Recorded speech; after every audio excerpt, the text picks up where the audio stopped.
Hello, I'm Locke Meredith with Legal Lines. I'd like to invite you to join us on today's show with Mayor Kip Holden. The mayor's been elected for a little over a year, and what a year it's been. He's going to talk to us about Katrina and Rita and all the obstacles that he faced. He's going to talk about all the burden with over 100,000 new folks here in Baton Rouge on the infrastructure. So join us on today's show with Mayor Kip Holden.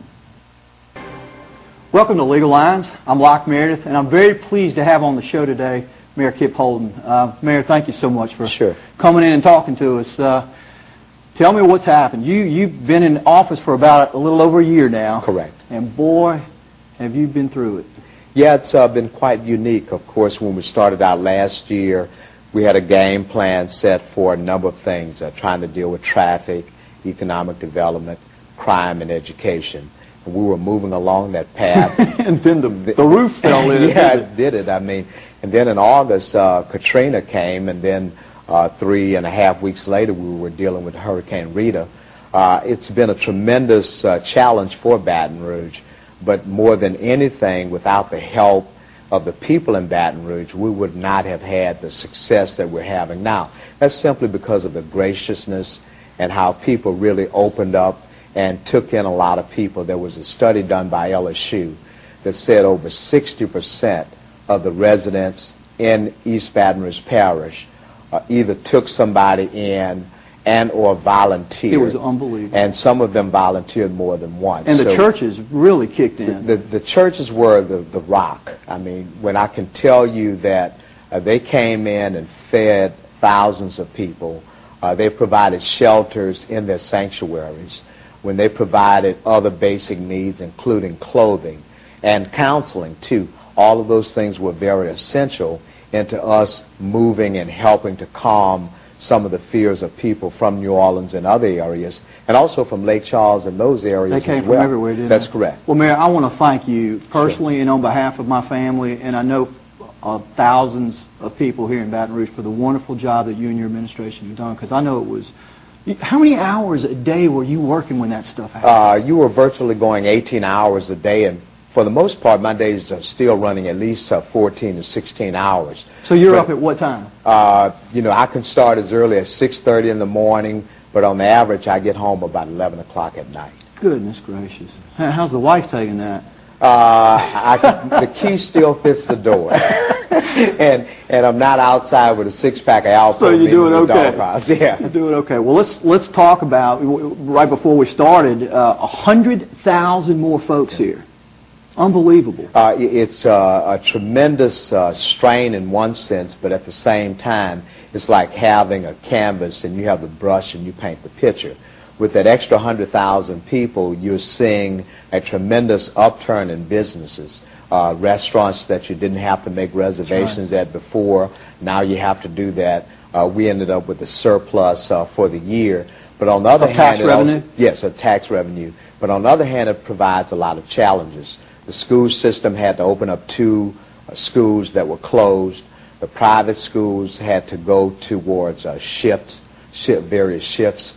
And then you had, you still have other things, police, fire, EMS, the Department of Public Works. All of those things now, you see where we've moved into an area where it's maxed out. And we now have the plan for the future based on the increased population. How do we pay for all this stuff? We're doing it right now within our own budget. But, I mean, at some point, you made our case to a lot of agencies in Washington, D.C. They look at providing assistance based on what they call the Stafford Act. And that Stafford Act only looks at the areas where there's been actual physical devastation.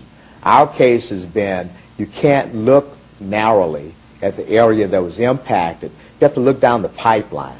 And then when you look down the pipeline, you take Ascension Parish, you take East Baton Rouge, you take Livingston, you take West Baton Rouge, and those parishes were all impacted by the number of people. Big time. And so when you look at the number of people, what do you have? You have traffic congestion, you have homelessness, and we're watching many of the shelters having to feed more people. Housing.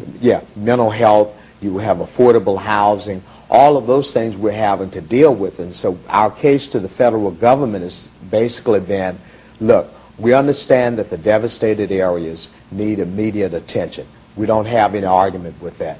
But on the other hand, we are asking for you to look broader and begin to look at the areas whereby when we've had an influx of people, that you help provide some resources so we can deal with the social services, but also the infrastructure needs. I remember reading in the paper, the hospitals are maxed out. They don't know what they're going to do. The hospitals are really maxed out, and hopefully we can begin, I hope, to build satellite clinics. I think that is going to be needed to take the pressure off the emergency rooms. And then at the same time, the federal government needs to look at Medicare reimbursement, Medicaid reimbursement, because the hospitals have put out a large amount of money and they want to pay the hospitals back at a lower rate.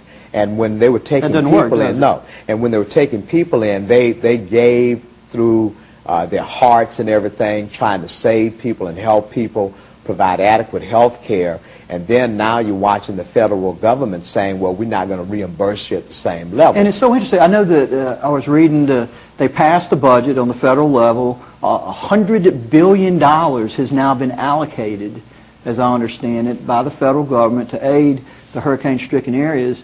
And we hadn't seen a penny here in Baton Rouge, have we? No. The only monies that we have seen has been some reimbursement for some of our costs. We're still out probably in the neighborhood of about $15 million, between 10 and 15 million that we're waiting on. The hospitals, some of them are out some significant money, and then at the same time they're seeing an increase in the number of uninsured and underinsured coming to the hospitals. So if you don't do something immediately, those hospitals will be brought down to a level whereby some services will be lacking. If you go to the emergency room, you have to wait a while. They're trying to gauge people based on who they determine are the most critical patients. And that becomes dangerous for them. That's a scary situation. It's scary for them because it puts them in a liability issue as well. And I know you know about liability. Well, let's talk about, you were there in the beginning. You saw and you were there in the trenches of what worked and what didn't work. And you know, we've seen on the national media how Brown, who was the head of FEMA, did drop the ball, didn't drop the ball. I'm not quite sure where it stands right now. You've heard a lot of blame pointed at the state government officials, the federal government officials. What was your observation? Tell us what happened in those first initial days. Well, the first thing we never did was follow the evacuation plan. I read that. The evacuation plan... Not us, but the state. The folks. The evacuation plan simply says that if there's a storm in New Orleans, you start populating from North Louisiana back towards that area. We started populating in Baton Rouge. And so then after Baton Rouge, people went to Texas and then to other states. That's not what the plan said. So when I say population, that means you start to shelter people in all of these different areas. We saw the River Center with well over 10,000 people. Unbelievable. There. And there were a lot of people who came in at first. We did not have any place for them to sleep in terms of putting them on cots. A lot of people slept on floors. Some did not even have sleeping bags. We saw adjustments having to be made by the local Red Cross, which they did an excellent job in making those adjustments. But it was tough, wasn't it? Yes, absolutely. Let's keep talking about what you experienced on the next segment. Sure. This is Locke Meredith with Legal Lines and Mayor Kip Holden. We'll be right back. Welcome back. I'm Locke Meredith with Legal Lines, and again, very pleased to have on the show Mayor Kip Holden. Mayor, we're talking about down in the trenches what you observed in the very beginning of this disaster and crisis, and it was not following the plan of I guess, shifting populations because of the impending danger. What else? Well, I think there were a number of things we saw. We saw people virtually calling us, meaning our Office of Emergency Preparedness, for help because they couldn't get through to the state. So we're talking about individuals who need help. Who needed help. I received the call, and I was answering the phones as well, from Chalmette, from the high school, when people called and said water has pretty much come up to the first floor. Can you please get somebody to come and see us? So lines of communication to the state providers of emergency care didn't work or didn't exist? Well, people could not get through, so they called us. And so when they called us, the good thing about our Office of Emergency Preparedness, we have every agency lined up around the table to take calls, from state agencies, to law enforcement, to our people, to the utility companies, all are lined up. And so everybody knows what is going on. We had to give briefings every hour. And in those briefings, it became very tough. On that Monday morning, I was interviewed by CNN, and I can tell you what. They asked me, what do you expect in regards to the storm? I said, this will be known as the X Factor hurricane, because I don't believe none of us will have seen the devastation that this storm would cause. And we went through Baton Rouge, and we saw tree limbs down, some trees that fell into homes, street lights out, and those things, and utilities out. But on the other hand, as the day went by, and when we saw what was going on in New Orleans, we knew the situation was going to get even worse. And so they said, well, we will be sending more people to Baton Rouge. Meaning the federal government or the state? Meaning the state. And so they sent more people. And then we had a couple of people who figured that they would run buses down there and bring people back to Baton Rouge. But they did not want us to search some of the people coming in. Well, we searched some of the people, and we found weapons, and we found drugs. I mean, this is a matter of safety. And I made the statement that, you know, after watching TV for the thugs who are robbing, raping, and looting, I want to send a very clear message that if you think you can come into Baton Rouge and take over this city simply because we're smaller, we will give you a shelter, but it won't be the Red Cross, it's going to be jail. And that was pretty much my statement, to say that for the people in New Orleans who came to us for shelter and for safety, we are not going to allow anybody to come in and harass you and put your life in danger, like what we saw going on in the convention center and what we saw going on in New Orleans. And Mary, it worked too. That's correct. I remember when downtown shut down for an afternoon because people got scared. They were scared. There were rumors out. There was even a rumor that I had been kidnapped. And I didn't hear that one. Yeah, and I told some people, I said, well, look, there's one bad thing about me being kidnapped. My wife would not have paid the ransom. But it worked. And I worked. tell you what, I know a lot of people appreciated the fact that you were candid about that. You made it real clear. Very candid about it, because the people in Baton Rouge are great. Man, let me tell you what, I love this city. The people are super. And you have to make sure that they know that things are under control. And at the same time, the people who are brought in, you have to give them an element of comfort because they're in a new area. That's right. But I can tell you that I guess the most gut-wrenching call that I got within the first 2 days was from my own son. And my son called, and in the midst of everything else that's going on and you're trying to handle it, and he says, Dad, I just got a text message from my friends at Xavier University.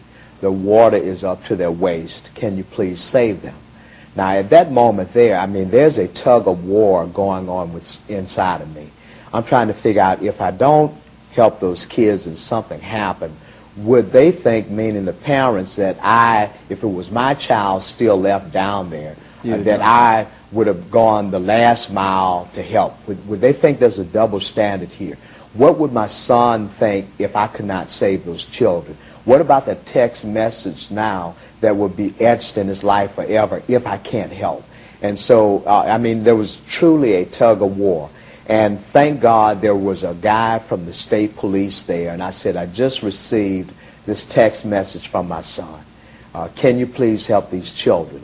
And they were helped. And, I mean, there were a number of things. It's amazing stories. It's like walking up to people. And on one of the days we went over to Southern University, and a man said to us, and the guy, Frankie Beverly, who's an entertainer who came here, he says, Mr. Beverly, I lost my wife. Water was coming into our house so rapidly, and we were right by the breach of the canal. It was coming in, and she was handicapped. We walked outside, and I tried to get her up on the roof, and I had her by her hands. And as I was holding on to her, I saw this look in her eyes. And I said, baby, what's wrong? She says, take care of the children. And the next thing, she let go of the kid's hand, of her husband's hand. And that was the most gut-wrenching story that I heard.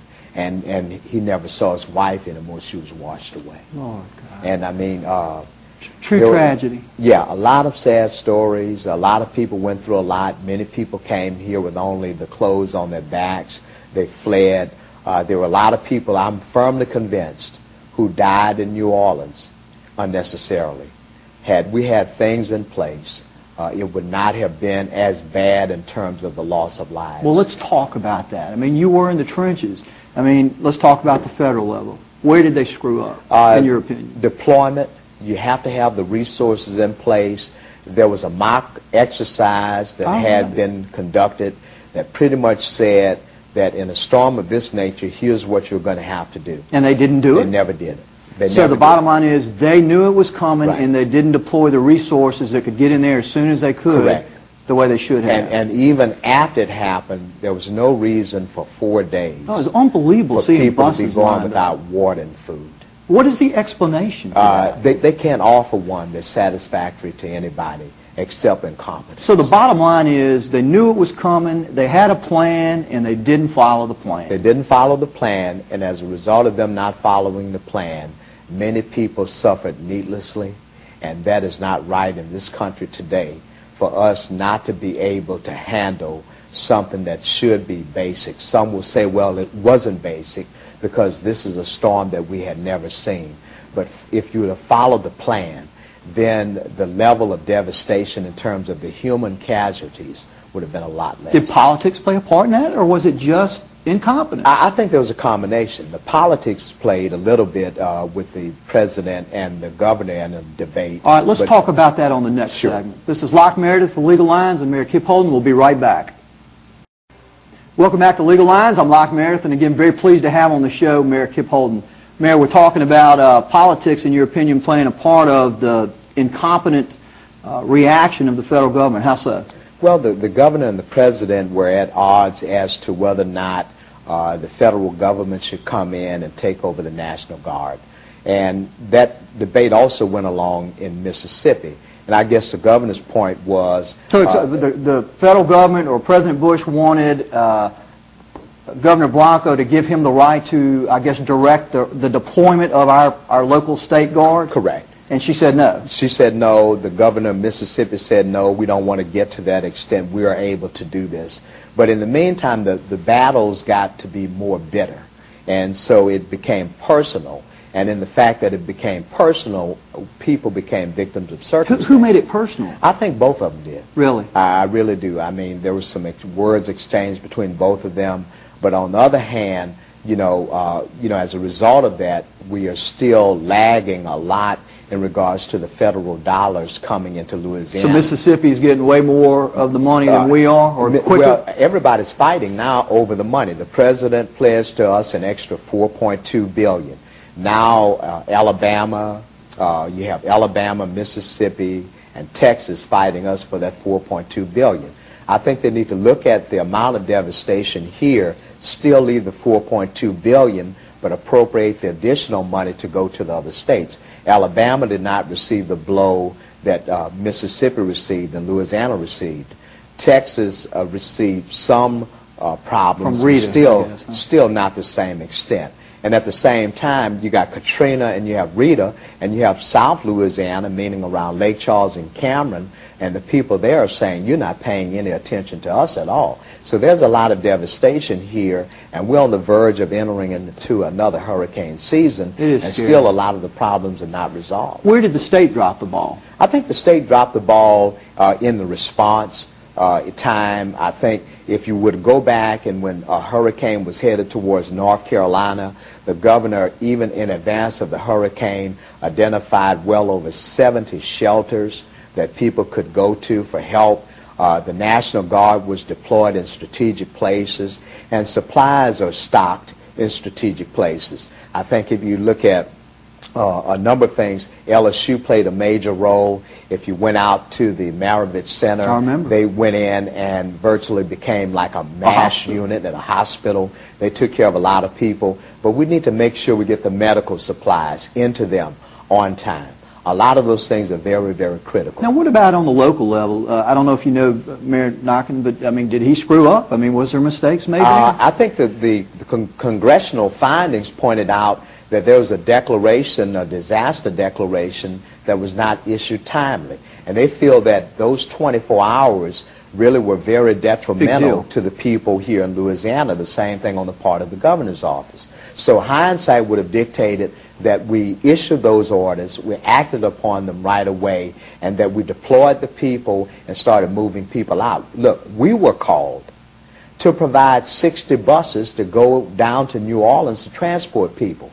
Well, I made a very clear statement to the guy from the governor's office that said, look, we will hustle the buses for you. Firefighters were willing to drive. The school system would donate buses. We would have put in capital transportation.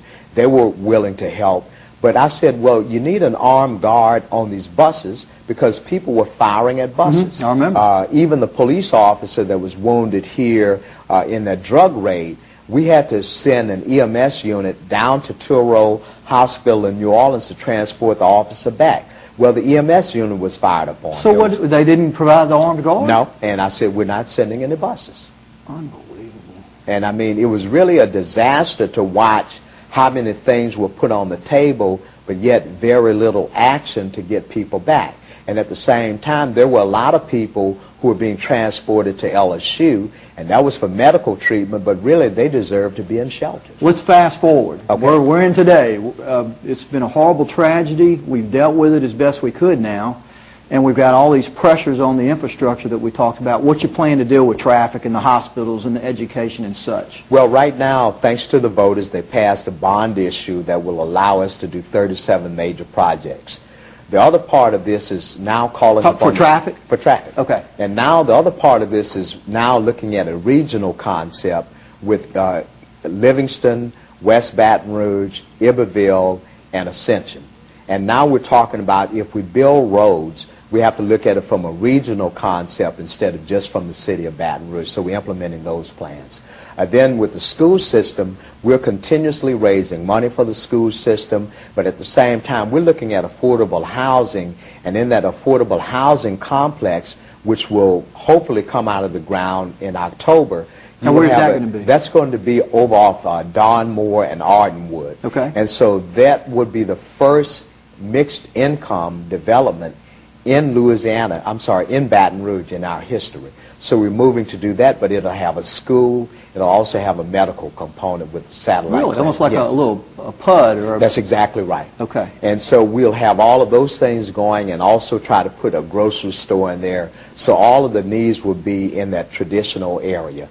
And we're moving towards that. At the same time, with the hospitals, we're working with the Health and Human Services in Washington and saying that you have to do something. In fact, you said you were in D.C. yesterday. That's correct. And what are those guys going to do? Those guys are going to look at providing the aid that we need, and thank God, I think we'll see some relief, but it may not be timely. So how long before we access any of this federal money? Who knows? Hopefully within the next few months, but I can tell you, we don't have the luxury to wait for these dollars. Those dollars will have to come in. Problems here now. We have businesses that need help. We have businesses willing to relocate here, build here, provide the services, but those dollars have to be put into the hands of the people that's willing to do some things with it. How are our local state legislators and our federal legislators doing on I guess, tooting our horn, making it real clear to the folks in charge of this stuff that we need help? They doing a good job, or are they dropping the ball? They're doing a good job, but it's falling on deaf ears in Congress. Okay. I mean, they are rejecting amendments that will specifically help out Louisiana. And I can tell them this. Today it's us. Tomorrow it may be you. So don't give us sympathy. Don't give us apathy. Give us empathy. Put yourself in our shoes. And when you do that, you'll understand that people are suffering out there. You need to stop all this bipartisan politics and look at the fact that we need to dump money into Louisiana, but accountability on the part of everybody in government must be the key factor in allocating those Which dollars. I think everybody's willing to do. They're willing to do it, but again, because of our past reputation, there are a lot of people who are very cautious about sending us money, and because of some things that's cropped up in regards to the way some funding has been handled with this storm, They're still reluctant, but don't punish everybody for the sins of a few. Tell the folks what's going right. You've done a lot of good things in the year that you've been there. Well, we passed the largest police raise in the history of the parish. We have the affordable housing coming. Primarily, we are dealing with education and helping the school system. And we have a sewer program that's underway. And things are virtually going well for us. I just tell people to have patience and keep the faith. Mayor, thank you so much for being on the show. Look forward to getting you back in here and getting an update. This is Locke Meredith with Legal Lines, and Mayor Kip Holden, thank you for joining us.